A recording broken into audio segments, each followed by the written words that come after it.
Hello, guys. Good day. This is Anna of Reinforcement Club. Today, we are going to talk about why actions lead and arguments follow. Why action speaks louder than words. So, our topic today is inspired by the book The 48 Laws of Power by Robert Greene. By the way, this is the summary. And I come across this topic today because there are times in our lives in which we are absolutely off because we forget about the logic of the situation. We are off and could ignite an argument because of our emotion. We lose ourselves because of our emotion. It happens when we have misunderstanding with other people, like their goals are different from yours and it doesn't coincide at all. And that's one thing. And then plus the past experience. And when you're I'm talking about the fact when you are pissed off and you fail to handle your emotion, and you are off the level that you really have to let the other person know as much as possible nicely, with all the respect. But sometimes, no matter how you want to say it as nice as it can be, sometimes the truth hurts.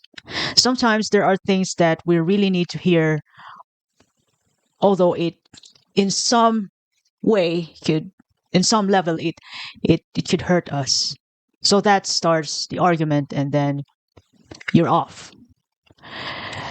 Other than to really do something about it, to demonstrate the solution, you're off. And the only opportunity for you to rectify that is to be a better person, a better you, with a better solution the next time around. So, talking about winning through actions, never through argument, from the 48 Laws of Power, it emphasizes the way of demonstrating competence and effectiveness on a problem by means of getting solutions done through executions without too much talking. To be honest, sometimes I am off. No matter how hard I try, sometimes I talk to the wall. Sometimes I just keep my silence, keep my cool, be quiet. But there are times I'm just like other people. Sometimes I'm off. I could start an argument. And when I finally speak out my feelings, let the other person know, then that's the time that I come down and gosh, I was off, and I'm trying to make a solution, a better solution the next time around, so that when it happens again, I know better.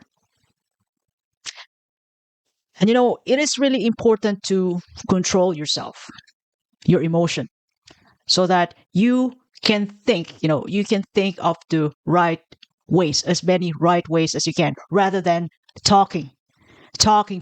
It's all time consuming. And when you demonstrate, you show your abilities through action. You it can it can give a profound and lasting impact, stating your brand, your capabilities to your output and to the people around. And when you are more on execution, by the power of effectiveness and efficiency, because you can't be effective without being efficient. I believe so that I believe in that statement. You can't be effective without being efficient. And to be able for you to be effective, you have to manage your time to bring out the best in you, so you can deliver the best of the best quality of work on your project, on other people, in terms of services. And that helps you build credibility. Action build trust and credibility. When you consistently deliver results, which is astounding, People are more likely to believe in you, trust your judgment when you show rather than talk. And when you are more on action, acting out your solution, showing your solution without too much talking, without argument, without proving to other people that this is the right thing to do, which is time consuming and emotionally draining. By focusing on action, you can bypass the unnecessary conflicts and get straight to get things done. Get straight to your goal. The good thing about winning through action is that you can, your credibility will help you be perceived by other people as you are leading by example. Instead of lecturing others on how things should be done, you demonstrate it through your actions. So when you are a team leader, you show your team how to tackle challenges. Instead of lecturing and how to get things done, you collaborate with them. It depends on your team. Maybe you just make instructions and you help them, and so they can do the thing, so they can learn. Whichever way works. It depends on your approach. It depends on the kind of people you're dealing with, because people are different.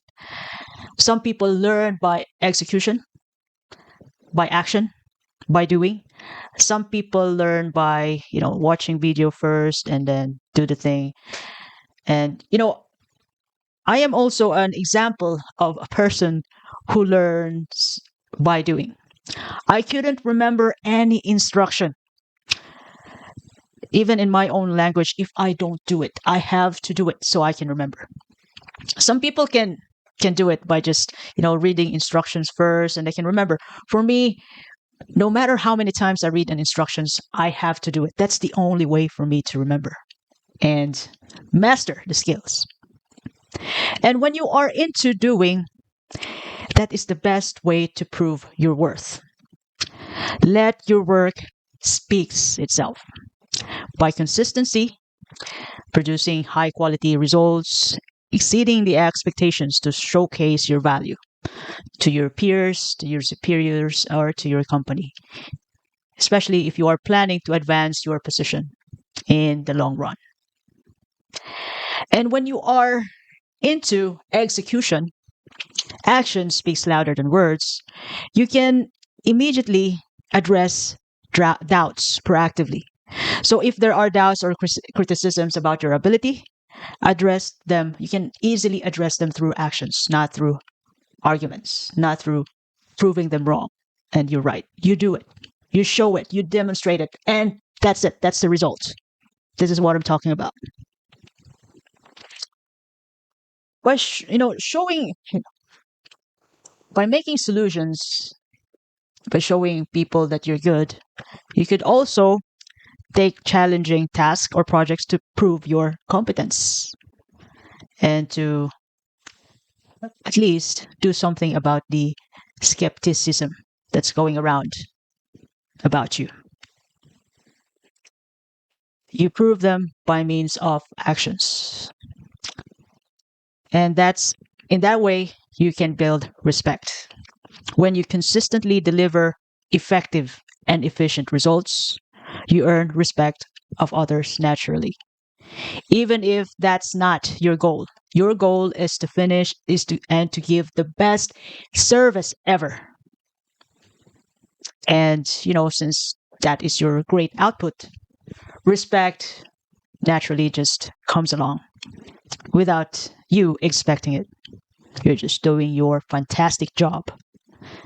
And when you deliver excellent results, you can easily influence others to do the same. You know, the problem with this is that what if you are the best of the best person in the room? So there's no way for you to grow. It's way better to have somebody smarter than you, better than you, and learn from them. You could You could learn from your seniors, from other people, not necessarily work wise, performance wise on the job. You could learn from other people through their emotional intelligence. Some people are good in that. Some people have one fine character, patience, great patience, and you can learn from them. Nobody is perfect. You could be good in this, but not really good in this area. So you can gain that skills from other people. Some people could be in your workplace, could be good in relationship goals, in parenting. So, other than your job, you can also learn other aspects in life from them. And that's how you create influence on each other. Actions have have a persuasive power of their own. By demonstrating your capabilities, you can influence others to follow your lead, and you know you can also gain their support when you need it without extensive pitches, extensive persuasion or negotiation. When you need help, when you need support, it's easy for you, easier for you to get it, to get fund, to get attention. And when you are into execution, you are into action, you can easily maintain an emotional balance. And engaging on those unnecessary arguments can be emotionally draining and can damage relationships. By focusing on actions, you can maintain a sense of calmness, professionalism, even in the most challenging situations. For me, I am still on the journey of maintaining emotional balance, disciplining my emotion. But in terms of execution, yeah, I believe that it takes practice and practice and practice, years and years of practice for me to do in order to master a certain skill. And I'm working on it. You know, I I'm not sure if it's really, I am looking up to those people at the age of 60 to 70, 60 to 80 years old who have who are emotionally calm, who have more patience. I am working on myself to get that level of tolerance. I'm working on it just like everybody else. As much as possible, I tame myself. But there are times that you're off the peak level of your patience. Sometimes you need to bring it up. And as much as possible, do it nicely with all due respect. Sometimes we need to undergo on the so-called difficult conversations. That's also part of growing up, and you can you can go through this in relationships, in teamwork.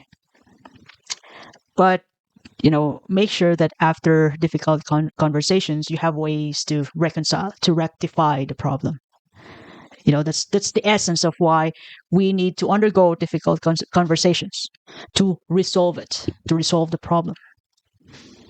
And in the most part, act on it. Do something about it. Action speaks louder than words. Now, if you like this message today, please share it to your family and friends.